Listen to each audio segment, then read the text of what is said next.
bonjour, c'est Jules Lavie pour Code Source, le podcast d'actualité du Parisien. Nous sommes beaucoup à suivre de près le procès des attentats de janvier 2015. Les premières semaines consacrées au rappel des faits et aux parties civiles ont donné lieu à des témoignages souvent bouleversants.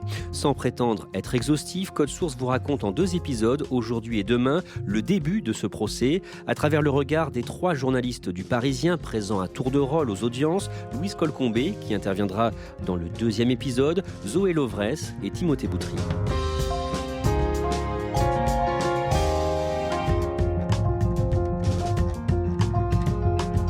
Le procès des attentats de janvier 2015 s'ouvre le 2 septembre au Palais de justice de Paris, cet immense bâtiment de verre près du périphérique au nord de la capitale. Timothée Boutry, Zoé Lovresse, décrivez-nous l'atmosphère juste avant l'ouverture du procès.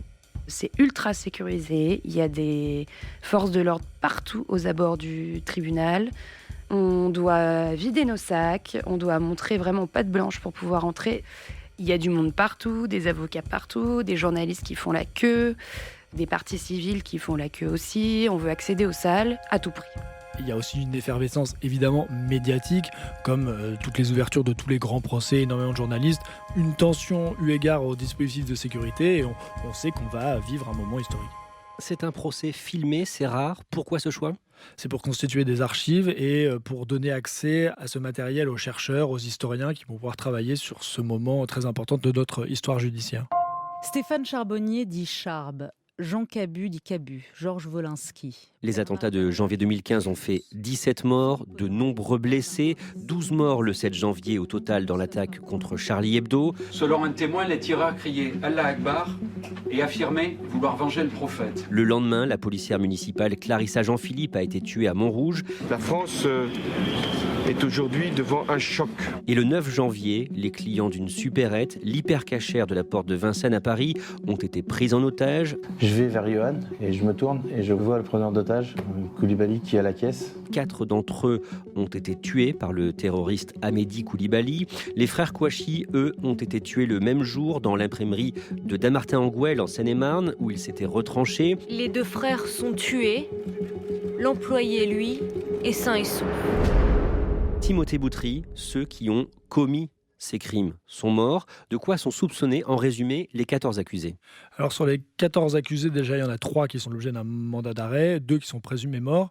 La 3e c'est Hayat Boumedienne, la compagne d'Amédi Koulibaly, dont on a découvert qu'elle n'était finalement pas morte alors qu'on l'a pensée décédée. Les 11 autres accusés qui comparaissent, en fait ils sont soupçonnés à des degrés divers d'avoir participé à la fourniture des armes et du matériel. Et voilà, c'est tout le mécanisme de fourniture des armes qui va être décortiqué au long de ce procès et dont on va essayer de savoir quel était leur rôle. Et voilà, eux disent on n'est pas des enfants de cœur, mais on n'avait absolument pas connaissance du projet terroriste d'Amédi Koulibaly. Les 3 premières semaines du procès vont être consacrées au rappel des faits et au témoignage des parties civiles. Avant cela, il y a l'examen des personnalités des accusés. Timothée Boutry, pendant la première journée, l'une des avocates des accusés se fait remarquer par une défense très offensive. Il s'agit d'Isabelle Coutempère, qui est l'avocate d'Ali Reza Polla, qui est l'accusée principale. Et elle va dire, voilà, évidemment c'est un drame ce qui s'est passé, mais l'État est responsable, c'est une faillite des services, les autorités sont responsables de ce qui s'est passé. Évidemment, ça crée des remous sur le banc des parties civiles, on dit que c'est indécent, que c'est scandaleux, voilà, donc ça crée un petit incident d'audience, mais disons que elle a été fidèle à sa réputation et à sa ligne de conduite qu'elle adopte depuis très longtemps en fait. C'est avec un ton ferme que le président de la cour d'assises a rappelé lors du procès l'obligation de porter son masque. En raison de l'épidémie de coronavirus, tout le monde est masqué. Ça pose question. Ça pose surtout question aux avocats de défense qui disent voilà, vous allez juger des hommes dont vous ne voyez pas le visage, ça pose problème, ça porte atteinte aux droits de la défense. Tout le monde est masqué et tout le monde parle masqué pendant le procès. Au 3e jour d'audience, le 4 septembre, le principal accusé, Ali Reza Polat, prend la parole. D'abord, qui est-il ? C'est un ami d'Amédi Koulibaly. Il été condamné plusieurs fois, notamment pour des affaires de trafic de stupéfiants. Et il est soupçonné d'avoir eu un rôle déterminant dans l'aide et l'accompagnement d'Amédi Koulibaly avant ses actes. Et c'est le seul accusé qui est présent au procès, qui est poursuivi pour complicité de tous les crimes. Et à ce titre, il encourt la réclusion criminelle à perpétuité. Alors c'est un homme qui est sans filtre, sans retenue. il balance ses saillies, ses punchlines, il se fait remarquer, et voilà, mais il dit je suis là à cause de mythos, je vais vous raconter, je vais dire pourquoi je suis là, c'est de la faute d'un tel, c'est de la faute d'un tel. Donc après le fond de sa défense, c'est de dire moi c'était mon ami, mais je savais pas que c'était un terroriste et j'ai rien à faire là dans le box. Le lundi 7 septembre, au début de la deuxième semaine d'audience, un policier vient raconter comment les enquêteurs ont remonté la trace des terroristes. Cet homme, c'est Christian Do, l'ancien patron de la section antiterroriste de la brigade criminelle. Que dit-il ? Vraiment, il va raconter comment on travaille sur une enquête aussi hors norme, le nombre de procès-verbaux considérables qu'il faut emmagasiner. Il y avait quasiment 8 personnes à temps plein juste pour l'archivage de la procédure, tellement c'était important en fait. Il y a une somme d'informations considérable qui va être accumulée dès les premiers jours. Et beaucoup d'appels aussi aux forces de l'ordre. Bon, il y a des appels farfelus, il y a des appels de bonne foi qui servent à rien, et puis il dit dans le lot, il y a toujours un appel qui vous sert, et ce sera celui qui donnera l'indication de la planque d'Amédi Coulibaly à Gentilly, où on retrouvera une partie de son arsenal. Le même jour, les images de la tuerie dans la rédaction de Charlie Hebdo sont projetées, et elles sont commentées sobrement par ce commissaire. C'est le premier moment, je dirais, très fort de ce procès. Les images du carnage, on a vu ces corps enchevêtrés. Et il a expliqué, voyez, alors là, on rentre dans la salle, là, c'était l'endroit, c'est là que Simon Fieschi a reçu des balles. Après, voyez, là, c'est le corps de Mustapha Oral, là, on est dans la salle. On avait une perception physique de ce carnage. Alors, avant, le président avait évidemment prévenu que les images qu'on allait regarder allaient être choquantes, et plusieurs parties civiles sont sorties de la salle pour ne pas les regarder, justement. Et le policier, cliniquement, donne des détails très précis sur le nombre de balles, à quelle distance les balles ont été tirées. Il était très policier, très police judiciaire, voilà. C'est le corps de Charb, il est face contre terre, il a reçu tant de balles à tel endroit, à côté. Mais je pense qu'il a su trouver la distance pour décrire l'innommable avec ce souci d'éclairer la cour, parce que voilà, il sait qu'il est devant une cour d'assises et qu'il doit éclairer des magistrats professionnels qui devront prendre une décision.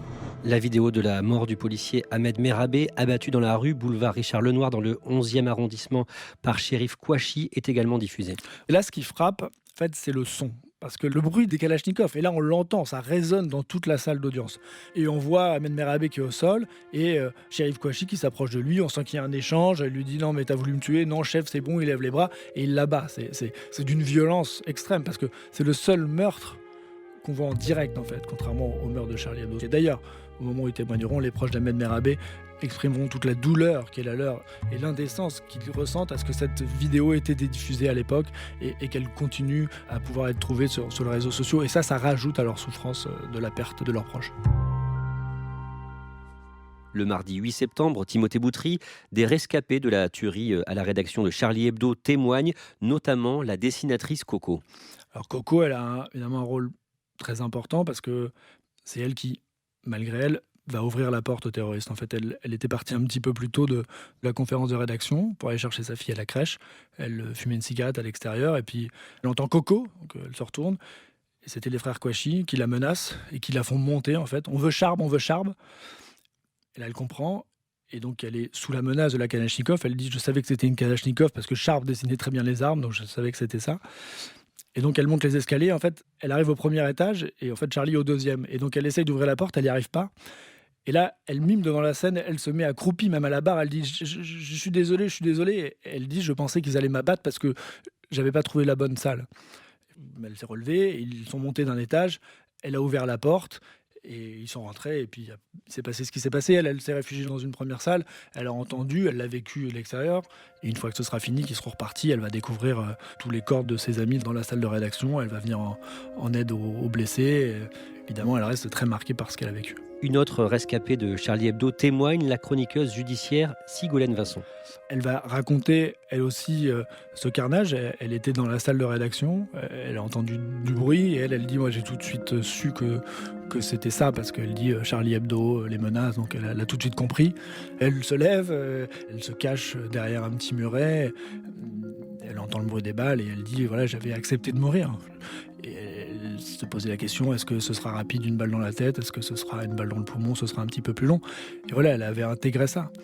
Et finalement, elle ne va pas mourir parce que Chérif Kouachi s'approche d'elle. Il la braque avec son arme et puis finalement, il remplace son arme par ses doigts et il lui dit « On tue pas les femmes, on tue pas les femmes. Il faut que tu lises le Coran, on tue pas les femmes. » Et effectivement, ils ne vont pas la tuer.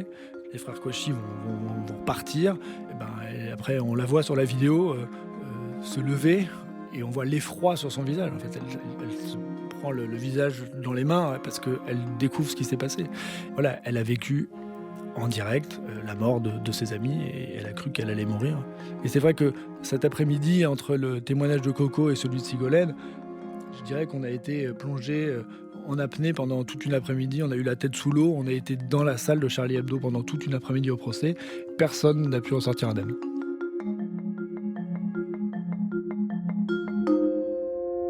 Le même jour, Zoé Lovresse, la cour d'assises commence à entendre ce que l'on a appelé les victimes oubliées.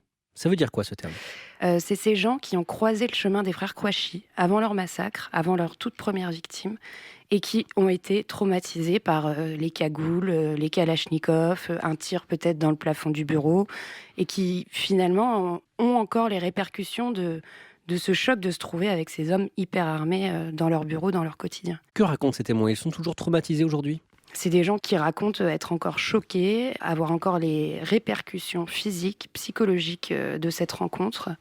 C'est des gens qui ont passé quelques minutes cachés sous leur bureau avec la peur que les hommes en noir arrivent, leur tirent dessus. Ils ont peur de mourir et ils ont peur de ce qui va arriver ensuite parce qu'ils comprennent pour certains que ces hommes se dirigent vers Charlie Hebdo et qu'il va se passer quelque chose de dramatique. Est-ce que vous avez un exemple ? On a cette femme qui raconte qu'elle s'est cachée sous son bureau pendant quelques minutes et qu'elle a entendu les tirs.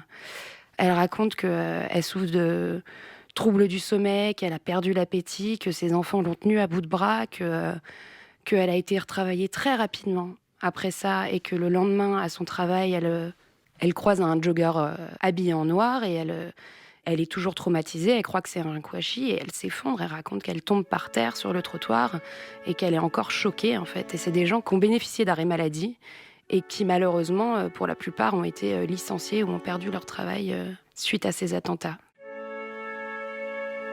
Leur vie familiale, leur vie professionnelle, pour beaucoup, a été complètement chamboulée.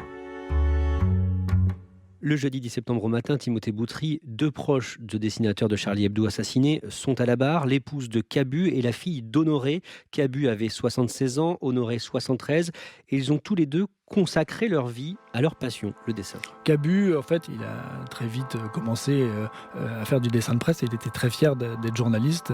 Sa femme a donné son numéro de carte de presse, elle était très fière de ça. Et Honoré, un peu moins connu, sa fille Hélène, très touchante, a raconté aussi son parcours, une famille modeste. Il a travaillé très tôt pour aider sa mère qui avait des difficultés financières. Mais sa passion, c'était le dessin. Et il n'a jamais lâché. Il est monté à Paris. Il a fait surtout du dessin économique.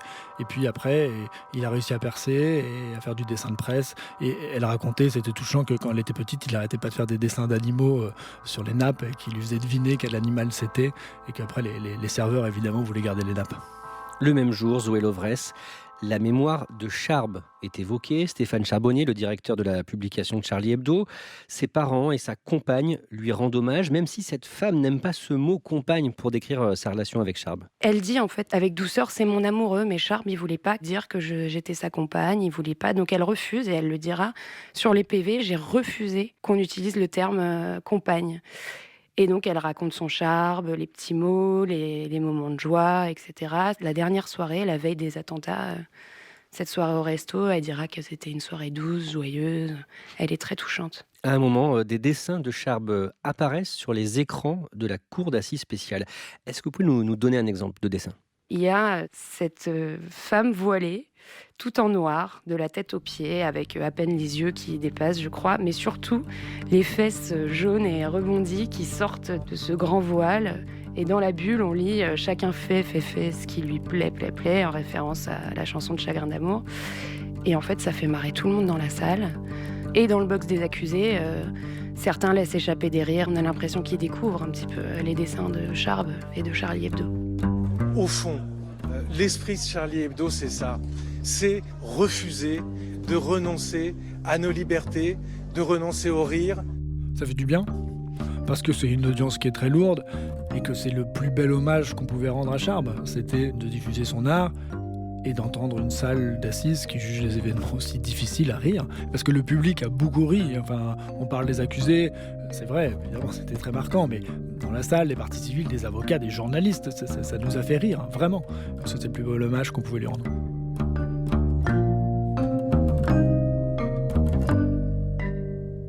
Merci Zoé Lovresse, Timothée Boutry. On vous retrouve demain pour la suite de ce podcast en 2 épisodes. Avec Louise Colcombé, vous nous raconterez notamment les audiences consacrées aux prises d'otages de l'hypercachère et de l'imprimerie dans laquelle s'étaient retranchés les frères Kouachi. Code Source est le podcast d'actualité du Parisien, disponible chaque soir du lundi au vendredi. Cet épisode a été produit par Raphaël Pueyo et Thibault Lambert. Réalisation Alexandre Ferreira. Si vous aimez Code Source, n'hésitez pas à laisser des petites étoiles sur votre application de podcast et n'oubliez pas de vous abonner. Vous pouvez aussi nous écrire directement codesource@leparisien.fr.